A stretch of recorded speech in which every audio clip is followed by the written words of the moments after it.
Ladies and gentlemen, this is TVP World. I'm your host Benjamin Lee, and I'll welcome aboard the Eastern Express. On this episode of Eastern Express, Belarus, a nation known mostly for its troubled ties with Europe, is stepping up its diplomatic game elsewhere. African diplomats deals with Pakistan and more. But what is Minsk's real international standing outside of its familiar European disputes? Are these diplomatic moves signs of newfound influence or just desperate grasping at international relevance? Well, this time around, we take a hard glance at Belarus's global ambitions beyond the EU spotlight. So, without further ado, let's take a look at our latest report to find out more. Belarus is looking to strengthen its position on the diplomatic stage. One of the main targets of its recent diplomatic ventures is Africa, as Belarus's foreign minister has held a meeting with representatives of 3 African countries. Mozambique, Botswana and Ghana's agricultural ministers signed memorandums which are meant to further economic and political ties with Belarus, with Russia as always lingering in the background. Following its disappointing yet unsurprising show of support for Russia's invasion of Ukraine, Belarus joined Moscow in the club of countries shunned by the wider West. This means that Minsk has had to look elsewhere for partners. One such partner is Pakistan. A couple of months ago, the two countries signed memorandums of understanding on cooperation in several different sectors, such as defense and commerce. Another country which has eagerly reached out to Belarus to spread its influence is China. Beijing has already tightened its relations and partnership with Russia, so it is no wonder that the Chinese are interested in doing the same with the junior partner. And now let's zone in on the East-splaining portion of our show. Belarus was never the popular kid on the block when it comes to its relations with the West, yet there were hopes and even small signs that Minsk was at least courting better relationship with the EU and NATO. Now, those hopes were dashed in 2020 and then in 2022. Here's more. Relations between the wider West and Belarus broke down in 2020 in the wake of the disputed Belarusian presidential elections. The crackdown and the subsequent protests in the country and persecution of democratic opposition led to several Western countries sanctioning Belarusian entities and officials. Countries like Poland and Lithuania have also become safe havens for members of the Belarusian opposition in exile, which has drawn Minsk's ire. Belarus's isolation from the West deepened in 2022 when Russia invaded Ukraine and used Belarusian territory as a staging ground. Alexander Lukashenko's open support for Moscow and Vladimir Putin's actions led to the two countries being tied together and further sanctions followed. Though that is not to say that everyone in the EU or NATO has turned their backs on Belarus. In addition to certain countries still purchasing sanctioned goods through third parties, according to journalist investigations, Hungary most notably has maintained fairly normal relations with Minsk. Much like in the case of Russia, Hungarian officials have visited Minsk since the start of the war. And now let's take a look at the issue in greater detail. So let's dive headfirst into the foreign policy world of Europe's favorite authoritarian survivor, Alexander Lukashenko. Now, he recently embarked on his 15th trip to China, because apparently after 14 visits, you get your passport stamped with a free Belt and Road t-shirt, one size fits, actually no, it's not gonna fit Alexander. Now, Lukashenko's latest China visit came complete with all the fanfare you'd expect. Minimal attention, vague promises, and lots of enthusiastic Belarusian state media coverage. His goal was clear: get Beijing to boost trade, investment, and crucially, to back him politically after January's elections. However, the reality check hits faster than sanctions on a Russian oligarch. Despite Lukashenko touting ambitious bilateral cooperation, the substance of his visit was as abundant as Belarusian economic optimism. Chinese state media only grudgingly acknowledged Lukashenko's presence after Xi Jinping had already politely nodded him away. Translation: Beijing rolled out not a red carpet, but a polite beige mat, symbolically welcoming but practically meaningless. But why does the Minsk authoritarian leader persist on courting China? Well, with Western doors firmly shut and Russia's imperial embrace tighter than ever, Lukashenko needs friends anywhere he can get them. Belarus dreams of Chinese money revitalizing its economy, boosting technology sectors, and transforming the country into something resembling a functional statehood. Unfortunately for dear old Alexander, China sees Belarus less as an economic partner and more as a transit hub or assembly site. In 2024 alone, China's trade surplus with Belarus surged by nearly 48%, despite Minsk desperately ramping up potash fertilizer exports. Still, Lukashenko clings to symbolic gestures, portraying himself as an essential European ally of Beijing's global ambitions. But make no mistake, this relationship is fundamentally shallow. China's realpolitik sees Minsk's survival largely as Moscow's responsibility, effectively relegating them to geopolitical limbo, an authoritarian stuck between sanctions, waning Russian patience, and polite Chinese indifference. For Lukashenko, every photo op with Xi Jinping is a lifeline, boosting his legitimacy at home and signaling defiance abroad. Yet, the deeper reality remains grim. Belarusian hopes of genuine Chinese economic support are constantly dashed by Beijing's ruthless pragmatism. China might occasionally pat Belarus on the back, but it's never really opening its wallet wide enough to truly change Minsk's fortunes. In short, Belarus's global ambitions under Lukashenko are clear: stay afloat, gain legitimacy, and reduce isolation. But turning to Beijing is increasingly like shouting into an empty warehouse. Plenty of echoes, zero substance. But hey, at least Lukashenko got that free t-shirt, and these days, that's probably the most substantial thing he can realistically expect from China. And now, here to share more light on the issue is Franek Vyachorka, Chief Advisor to Svetlana Tsikhanouskaya, a Belarusian opposition leader in exile. Hello, sir, and welcome to Eastern Express.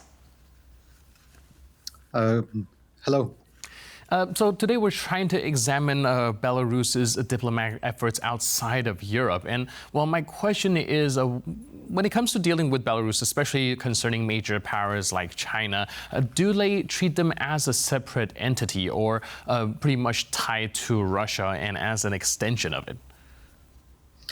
Lukashenko's regime is trying to legitimize itself through contacts with the third world countries, primarily, with Africa, with Latin America, because no one wants to talk to Lukashenko after fraudulent elections 2020, and many perceive Lukashenko as the Putin's puppet.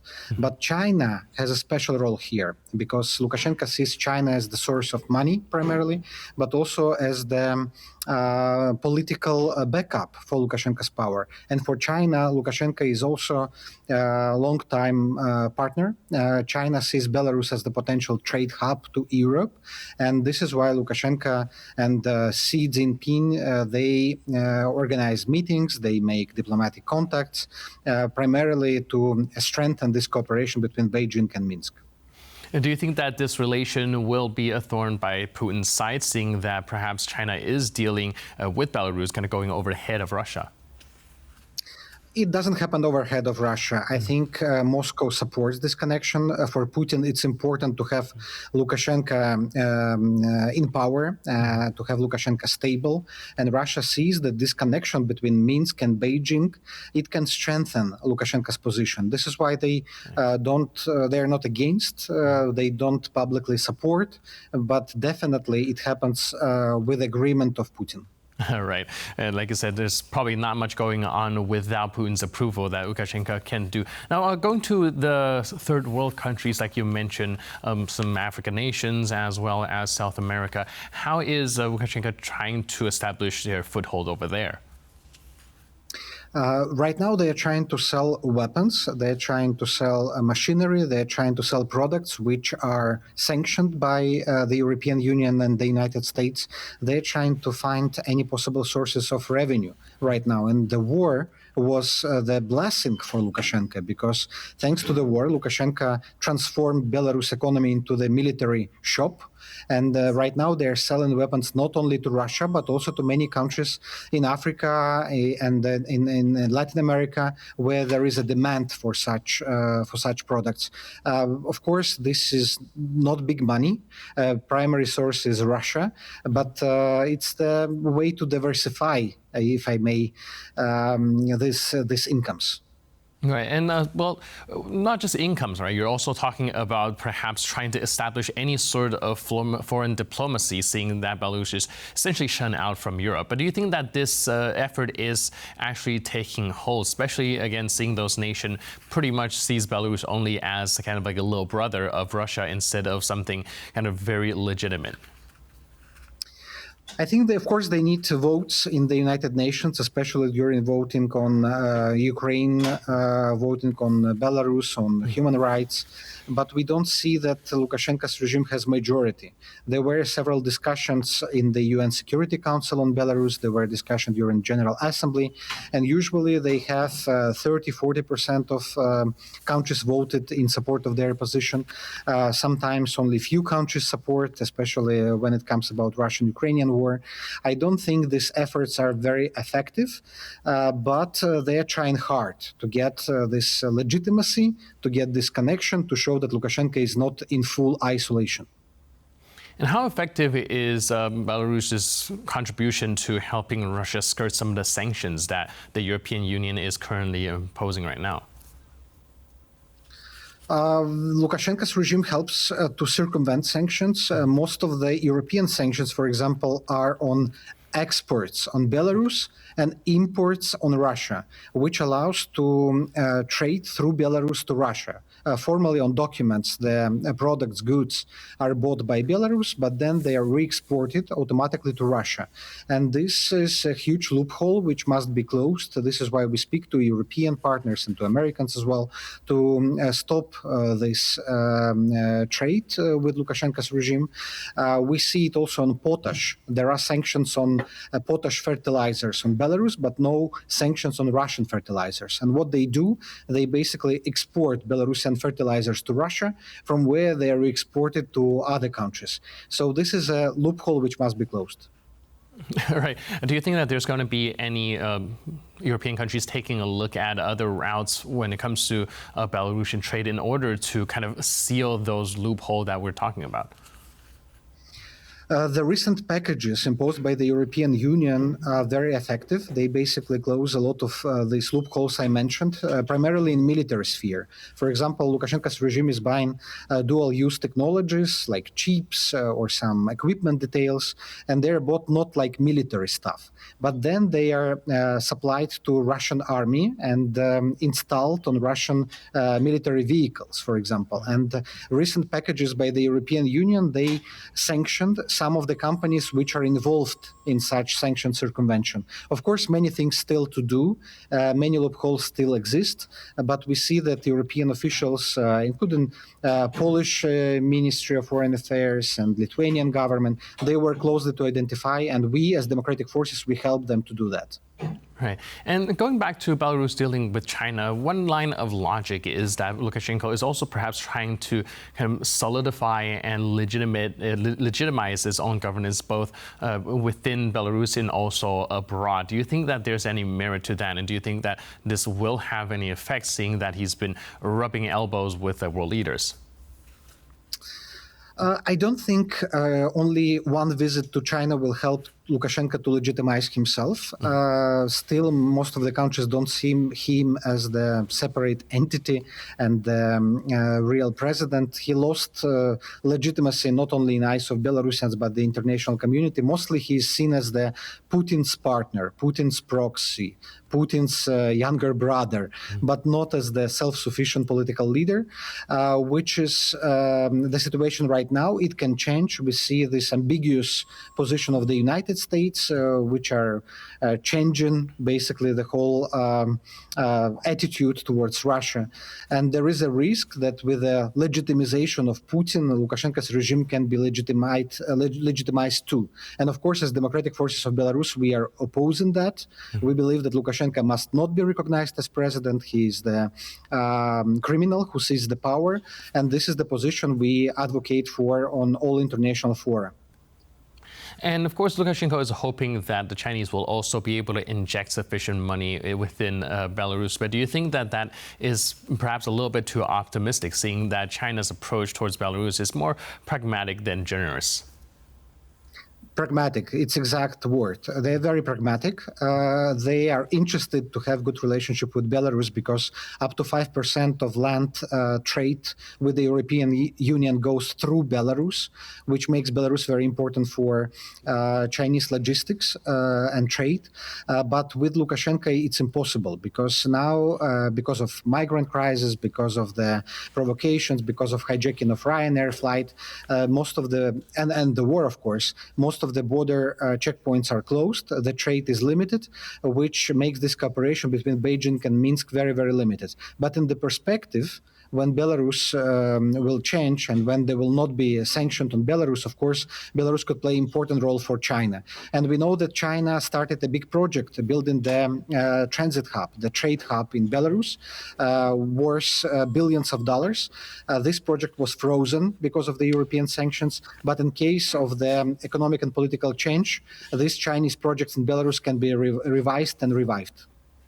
All right, last but not least, speaking for the opposition forces in Belarus, can you make the pitch for the international partners, perhaps outside of Europe, about how perhaps Lukashenko's regime being replaced is probably more beneficial to these diplomatic efforts as well, with not just within Europe, but also in the rest of the world? We believe that Lukashenko must step down. We don't believe in any future with Lukashenko. We also believe that changes in Belarus are possible, and they're much more possible than changes in Russia. The situation is fragile and volatile for Belarus, and this situation in Ukraine can impact a lot the situation in Belarus. We must be prepared for new window of opportunities. And in this moment, when the Lukashenko's regime will be weak, when democratic forces will be strong, we really hope that the international community and the Western democracies will support democratic changes in Belarus, because it's our common interest to have predictable, democratic, independent Belarus. It will create additional security for entire region and entire Europe. All right, thank you so much for your input and insight. I really appreciate it, and thanks for being with us on Eastern Express. Thank you. And now we're moving on to the Eastern News Flash, a series of all the other stories from the East that you don't want to miss. Russia's National Welfare Fund is on the brink of being depleted. According to the latest forecast by Russian economists, the fund will run out of money by 2026. The Russian National Welfare Fund is a crucial financial reserve that has been built on Russia's oil and gas revenue. It currently holds just over $36 billion in liquid assets, a staggering drop from its $113 billion peak in 2022. Economists from the Russian Presidential Academy of National Economy and Public Administration and the Gaida Institute warn that by 2026 it may become completely drained. This possible depletion has been attributed to a growing budget deficit, state bailouts, and highly expensive infrastructure ventures. Russian authorities initially wanted to resume contributions to the budget after 3 years of wartime spending, but now that plan seems to be very difficult to implement. Russian officials seem to be laying the groundwork for their country to exit more arms control treaties. Analysts warn that Moscow has already left several such agreements, which hint at preparations for some sort of confrontation with NATO. Russia already left the Treaty on Conventional Armed Forces in Europe in November 2023 and suspended its participation in the New START nuclear arms control treaty in February of that same year. Now, Deputy Foreign Minister Sergei Ryabkov says that the deployment of land-based missiles banned under the Intermediate-Range Nuclear Forces Treaty is approaching its, quote, logical conclusion. Analysts from the Institute for the Study of War suggest that Russia may be preparing for a wider confrontation with NATO. In addition to exiting these treaties, Moscow has also shown disinterest in de-escalating the war in Ukraine, and has also been tightening defense cooperation with countries hostile to the West, like North Korea. Some of these arms control mechanisms have been enforced since the Cold War, when they helped to maintain strategic stability. Last week, the Uzbek national football team made history as the first Central Asian nation to qualify for the World Cup. Neighboring Kyrgyzstan, unfortunately, fell short of advancing this year. Uzbekistan has long had a reputation of being Asia's chokers when it comes to football. Many times in the past, the Uzbek team had snatched defeat from the jaws of victory when it came to the most important matches that would secure their spot in the World Cup. Not this time, however, as they finally made history with a 0-0 draw against the UAE. Although this result is nothing to write home about, it was enough to secure a second-place seed in the Asian regionals. The event is so monumental that Uzbekistan's president has even bestowed state awards to not just the players themselves, but the entire support and coaching staff. In 2006, Uzbekistan lost its spot in a match against Bahrain. In 2014, a defeat at the hands of South Korea sent the latter to the World Cup instead of the Uzbek team. And that's all on this episode of Eastern Express. But for more news, update, and commentary, please stay tuned to TVP World.